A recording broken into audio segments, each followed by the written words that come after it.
Kali ini saya akan membagikan sedikit informasi berkaitan dengan dunia teknologi, yakni Metaverse, sebuah dunia 3D baru di masa depan atau bisa disebut juga alam semesta fiktif, yang belakangan ini tengah ramai dibicarakan. Perusahaan-perusahaan raksasa seperti Microsoft dan Facebook yang kini tertarik untuk mengembangkan Metaverse.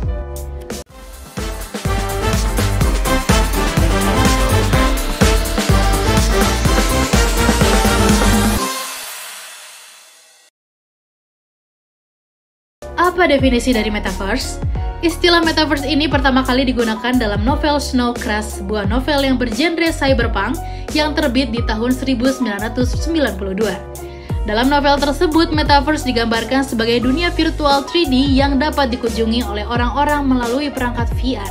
Tetapi dalam novel tersebut, Metaverse tidak digambarkan sebagai utopia yang membuat semua orang yang masuk ke dalamnya menjadi bahagia. Sebaliknya, Metaverse juga menciptakan masalah tersendiri, seperti diskriminasi, kecanduan terhadap teknologi, harassment, dan kekerasan. Masalah-masalah tersebut bahkan bisa terbawa ke dunia nyata.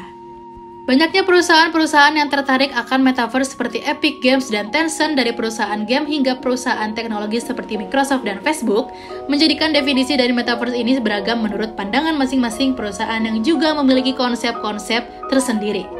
Berikut beberapa definisi Metaverse menurut para tokoh perusahaan ternama. Anda bisa membayangkan Metaverse sebagai perwujudan internet yang bisa Anda masuki, jadi Anda tidak lagi sekedar melihat apa yang ada di internet, kata CEO sekaligus pendiri Facebook. Sementara itu, menurut Tim Sweeney, CEO dan pendiri Epic Games, Metaverse adalah sebuah media sosial 3D yang bisa diakses secara real-time. Dengan menggunakan media tersebut, orang-orang dapat membuat konten di dunia virtual dan saling berbagi konten tersebut. Para pengguna juga berkesempatan untuk mengubah keadaan sosioekonomi di dunia virtual tersebut.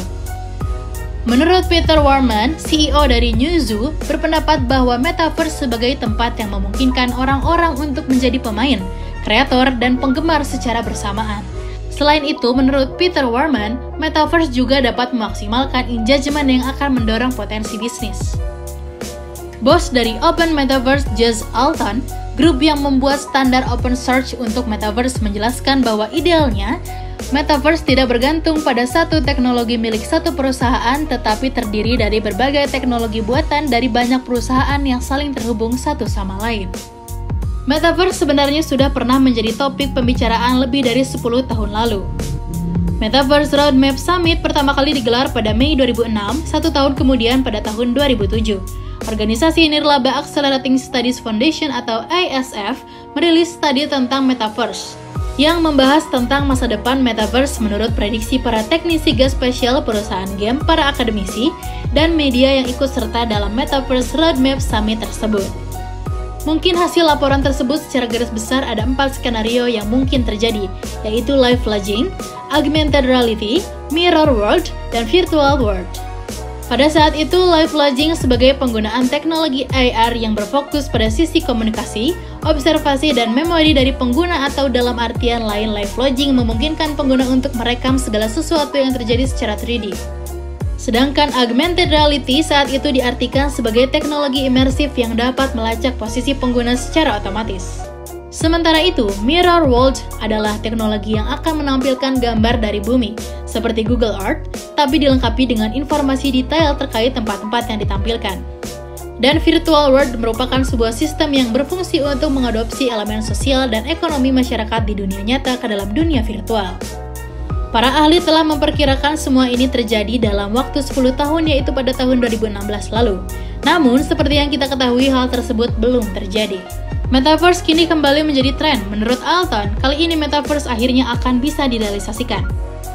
Karena pendukung-pendukungnya sudah ada, seperti teknologi yang dibutuhkan meliputi prosesor perangkat mobile dan konsol game yang mumpuni, keberadaan headset VR, dan cryptocurrency, serta infrastruktur internet yang memadai. Dan yang paling terpenting, karena manusia sekarang, lebih tepatnya 2 tahun terakhir, sudah terbiasa di dunia online karena adanya pandemi.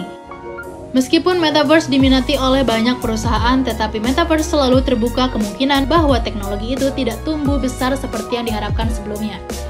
Metaverse selalu menjadi tren tetapi tidak pernah terrealisasi, padahal teknologi sudah lebih canggih. masyarakat yang sudah mulai terbuka dengan konsep bersosialisasi di dunia virtual, khususnya melalui game. Itulah beberapa informasi mengenai Metaverse yang meliputi definisi dan tujuannya. Semoga bermanfaat dan sampai jumpa.